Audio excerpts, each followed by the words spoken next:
Yeah, so today we have the pleasure to talk with Hansi Kürsch from Blind Guardian and as part of the My Story as a Frontman series in Chaoszine TV.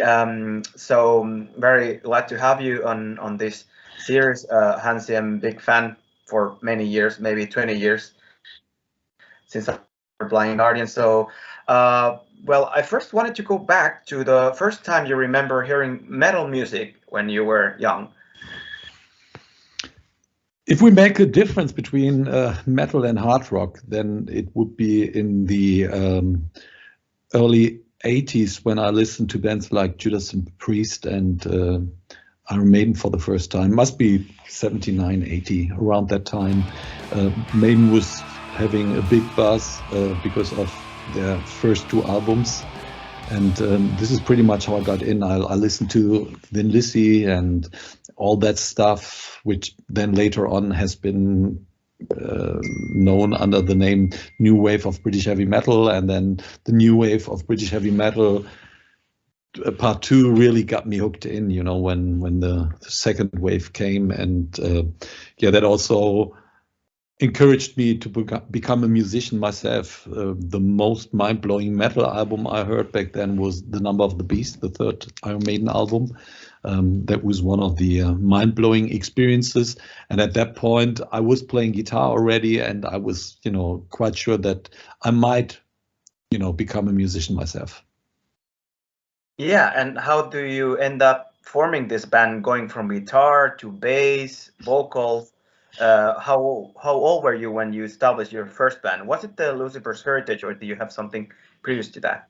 There was a project called Executor, but that never got into real action. It was, you know, a band initiated with friends, and I was supposed to be the rhythm guitarist in that band, and we rehearsed like one or two times, but that was not professional. And then I met Andre in school, and he was playing in a band called Zero Fault, and they were looking for a vocalist and a bassist. And at one of our parties, I started singing. As I said, I considered myself to be guitarist, and I was just singing for the sake of fun. And he heard that, and he enjoyed that. So he invited me to one of his band's rehearsals, and yeah, I was willing to do so. Got in there, and yeah, we exchanged some ideas, and then decided to establish a new band together, and that short time later became Lucifer's Heritage. Yeah, and when you were becoming a vocalist, like maybe by accident, what were your main influences when you're trying to emulate, where you're trying to find your own style or blend some styles together? No, I have to say that I was singing all my life. You know, it's one of these tools we have to express something, be it, you know, being sad or being happy. And I did that all my life. I enjoyed it, but I never considered myself to be a vocalist. I also played in a marching band and did some trumpet stuff, but that did not really do anything to me. When working with Andre and we created the first songs, I still considered myself more to be a musician than a pure vocalist. But by educating songwriting and by educating the style of melodies, I also established a voice, and it became more obvious to me that singing was more important than playing the bass. It took a while until I finally really accepted it, but it was a process starting soon after I joined the band. In first case, as a metal band or as a metal vocalist, did not pay too much attention to my technique and stuff like that. It was just the pure expression of happiness of you know, being in a band that made me sing. And after a while I discussed singing with people, and some of them advised me to take lessons. I found a friend who was also a vocalist, and he taught me the first step into professional singing. That was I think around 88, 89, maybe a little later. Yeah, and also actually this connects very well with my next question. Like first of them regarding those early years are the did you have some struggles in the first tours where you're like kind of damaging your voice, or were you suffering because of that lack of training? Or too much drinking, or too little sleeping? Too little sleeping, yeah, that's one of the biggest issues, one of the three biggest issues. That's a constant struggle, and it was for a long time a serious problem for me. Nowadays, I'm a little bit more experienced, and I'm taking care of myself more carefully than I did in the first 20 years of my career, I have to say. When we did the first touring with Blind Guardian in 1988, we had like, I think 7 or 8 shows back to back, and I was not able to survive such a long tour, and I was not prepared for this. This might have been the first moment where I recognized, well, singing is more than just singing. I have to be in control of my body, and I have to be in control of breathing. And therefore, this has made a first change already. But I liked to party back then. I was, really enjoying the time with a band called Grinder, who was touring along with us. And the people were not paying attention. Back then, music was appreciated as a live event. So if a vocalist, for example, had a rough voice, there were no complaints about it. Of course, I was not the vocalist. Everyone was attending to look and to recognize, well, is he capable in doing what he did on the first album or not? It was more like, the fans became a part of the live show themselves, as it is the case today. So they sing along, and therefore it was not that much of a problem. While with Follow the Blind, we avoided this problem. We just played weekend shows, and I gained strength there. So I got into into a profession where I was able to sing, 2 or 3 days in a row on a fairly high level. I didn't hit all the notes, and again, it was not necessary back then. But yeah, I certainly gained strength around that time, and this continued with Tales from the Twilight World. We did a proper tour again, but just a handful of shows. So I gained experience again in how to maintain such an amount of shows in a decent way. And with this, there was a certain confidence coming in. So apart from still not taking care of myself, I was able to entertain the people even if I had a bad day. This is maybe very important, you don't have to hide once you're ill, and you don't have to show off on the other hand as well. You do not have to whine. You just have to be on stage and present whatever you are able to present on a certain day in whatever condition you are, and then people pick it up and they will usually appreciate it. Yeah, and in addition to the tours, the albums that you mentioned, I think there's a big evolution in the vocal arrangements, like from Tales from the Twilight World, and there's another inflection point, I think, in A Night at the Opera, when the backing vocals become quite massive, and now I think that the culmination point is the Legacy of the Darklands.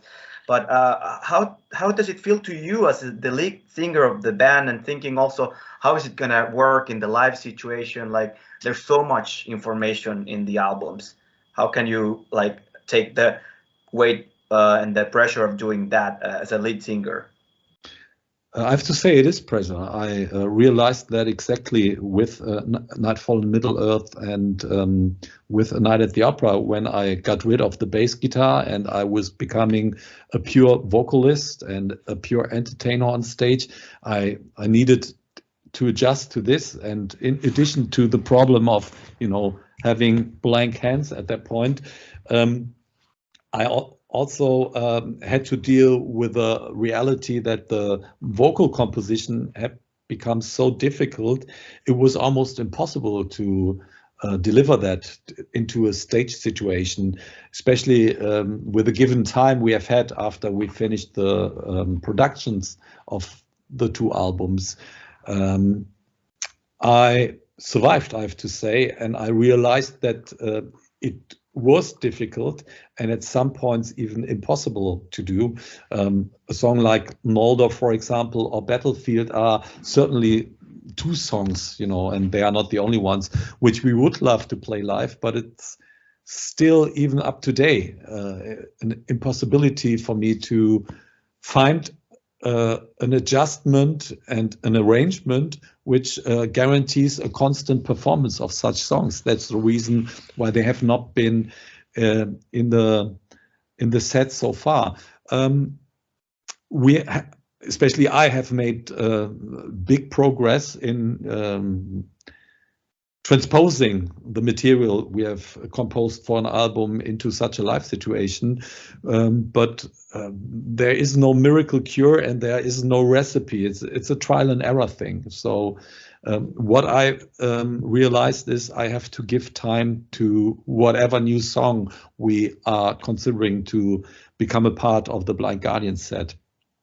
And with saying that, that is also explaining why we're just having a small amount of new songs of each new album when we go on the tour for such an album. It's a bit easier with the God Machine, and it was a bit easier with Beyond the Red Mirror than it is with the 2 mentioned albums. But it was a process. Some of the guys in the band helped me, but it's still the lead vocals which are defining the high notes, for example, and the skill in singing, to say so, would have to come from the lead vocalist. And that is something I have to say, up to the day, we never paid attention to this when doing songwriting. I leave that out completely. So when we're in the creation process, it's all for the benefit of the song and for the sensation to create the best possible song. That as an effect has parts in there which are hardly singable in a constant live situation. And I'm just happy if we get a set together which differs from the ones we have played before.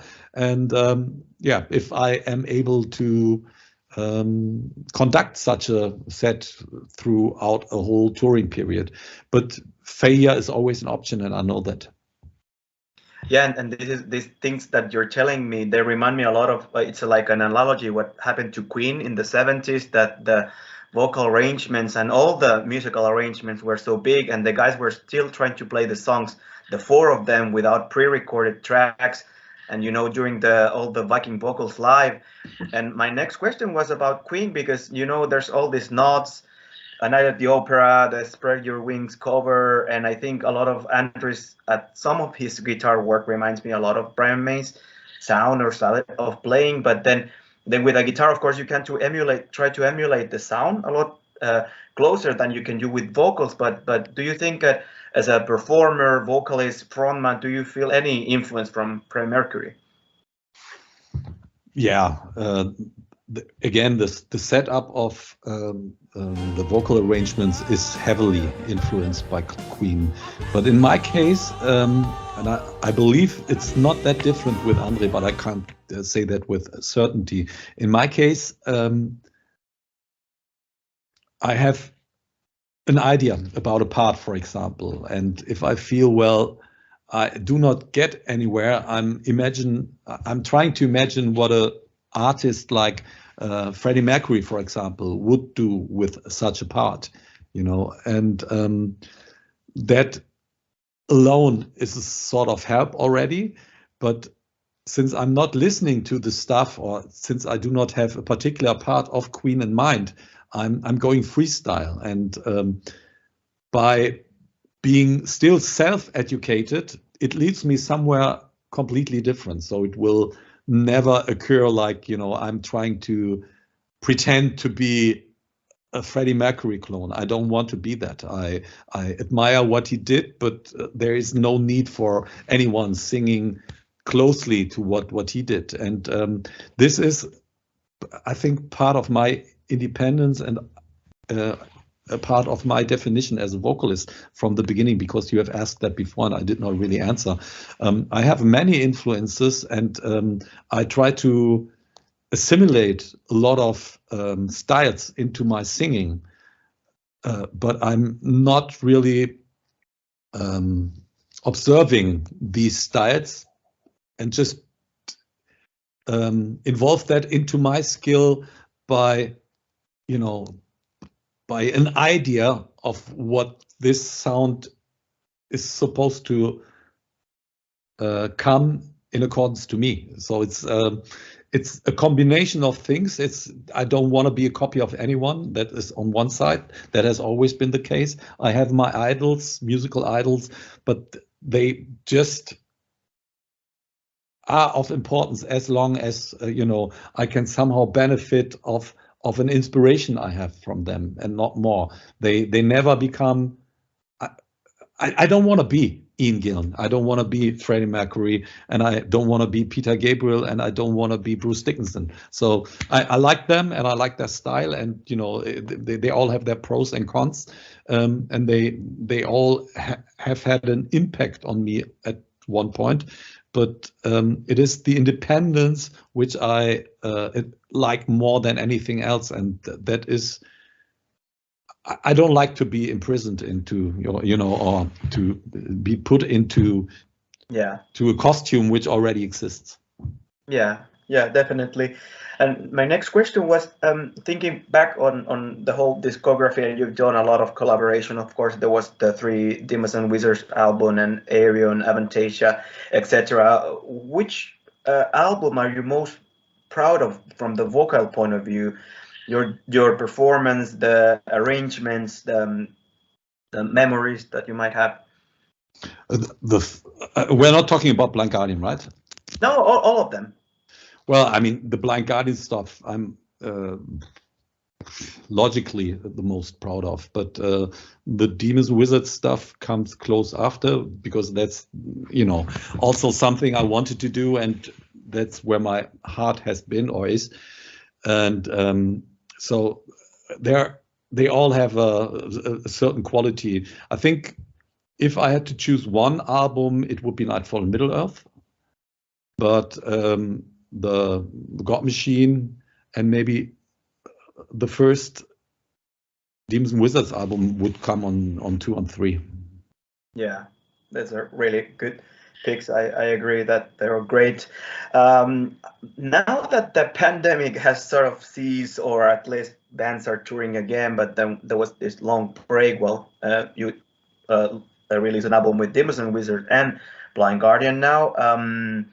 But do you think that and you toured also, like you toured before the pandemic with Demons and Wizards, but then there was this break because of the pandemic. Do you feel that affected your vocal performance? Did you enjoy this break?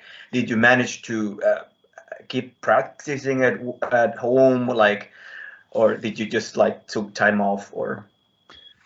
Well, I mean, we were constantly working in the studio, and being on the road or in the studio for me as a vocalist are 2 different pairs of shoes, because my preparation, even though the lessons are similar, the way I have to treat my voice in, being on spot immediately in a studio situation is something completely different than surviving a tour, as mentioned. I'm doing a lot of exercises and breathing nowadays to be in good shape with each and every show, and it works. But the preparation during studio recordings is slightly different and more on spot in every matter. We worked on stuff, so I was not in a situation where I had my voice to rest a longer time than, let's say, 4 or 5 weeks. After the Demons and Wizards shows, I had a break, and then we did songwriting, pre-production, and continued with whatever was happening afterwards. I worked on my skills. I constantly do that, so the pandemic was no difference there. Now coming back on stage after it was, I think, more or less 3 years where we didn't really tour, I have to say that my voice was in good shape, or is in good shape. It did not profitate from the pandemic, but it didn't take any harm. I think I take care on my voice for a long time now, so I'm usually in good shape almost every time, but I could not expand my range during or get back things which I have lost before. I didn't lose anything, so I couldn't win anything. Yeah, and what kind of advice would you give to yourself as a younger starting vocalist or someone who's starting their career as a singer now, like things to avoid, things to definitely do? Things definitely to do is take some lessons, learn to breathe. That's the most important advice I could give, because it's really everything with regard to singing. The keys and the ranges are one thing, but you need to know how to breathe. Otherwise, you will be in trouble. And even with breathing, failure on stage is always an option. Then don't let anyone manipulate your style. Go for your direction and adjust that in a way you feel most comfortable. There is no need, as said, for another Rob Halford. There is no need for another James Hetfield. Be you, and then realize what are your strengths and how to work with them in a songwriting situation. And, if you are not composing the songs in a way you can bring this style into the music someone else is supplying. What not to do, that's definitely talking after shows. Try to avoid parties. I know it's difficult, and drinking in general, I'm talking about alcohol now, is not the best idea, but it becomes the worst idea because of the way you abused your voice after you have started drinking. And it took a long while until I realized that. So it's the best thing is avoid noise, avoid alcohol on stage, not on stage, on tour in general. And try to stay confident and calm. That's basically the best thing to do on the road. Other than that, it's trial and error. You will have to find it out the hard way. This is how I did it, and I survived. So there is no recipe again. Yeah, and of course the pandemic messed up a lot with the celebrations of the Somewhere Far Beyond anniversary, and now you have the new album coming up. You did some like special shows for the Somewhere Far Beyond in its entirety, but how is it looking for next year? Like how long, how big a tour are you planning? Are you gonna combine both, or are you gonna mostly focus on the new album? I think we will find ourselves back in a more normal routine of touring. It's not back to normal completely, but I would imagine that we're doing a bigger tour throughout Europe, maybe not as big as in the past, but in suitable venues and suitable countries. And I believe from what I've been told so far, there's a good chance that we at least do a South America tour. And other than that, I'm keeping my focus on new songs for Blind Guardian. And then I would guess that in 2024, we continue touring, at least in Asia and the United States, to end up the God Machine touring, which has not taken place so far. We are delayed for more than a year. That is caused, everything, as you mentioned, is caused to the pandemic. And we're just trying to get back on the normal line. Yeah, so next year in Europe we can expect the Somewhere Far Beyond set, or no, we're done with Somewhere Far Beyond. Okay. I believe that we will play a good amount of songs from Somewhere Far Beyond, because they are in our minds now, and they did very well on the run we have had this year. But I don't think that we will play the entire album anywhere. Maybe in in some of the South American countries, or if we appear at the one or the other festival. But the year 2023 is dedicated to the God Machine. Yeah, I get. Yeah, so well, I'm done with my questions. You have now a couple of minutes if you want to send any words to the fans about the upcoming tour, the new album, a lot of stuff going on. I don't know if there's any new projects or... There is nothing really going on. I'm doing interviews most of the time. The album has been received very well. I'm grateful for the people who went out and bought it, or who are listening to it via digital streaming. I hope they will be able to enjoy this album as much as we did. And I can tell you, we did a lot. We enjoyed the production as well as we are enjoying listening to the album. I think it has to offer a lot. And from what I can say, the songs we've played so far in a live situation have been received very well. This is what I'm expecting for the next year. So don't miss us on the road. That's the most important message I can deliver right at the moment. We're in good shape, even though it does not appear if I sit here and, do not really move as solid as we do on stage. It's great fun to see the band in such a shape for me as well. And you should, take the chance if it's given to you. Yeah, hopefully you make it to Finland. Helsinki would be great. I saw you last time in the last tour you came here. That was a great show, and I'm sure it will be even better now. I have a good feeling that we at least come by for a festival. Yeah, that sounds great. Yeah, hopefully see you next year, Hansi, and thank you so much for your time. Take care. Take care. Bye, David.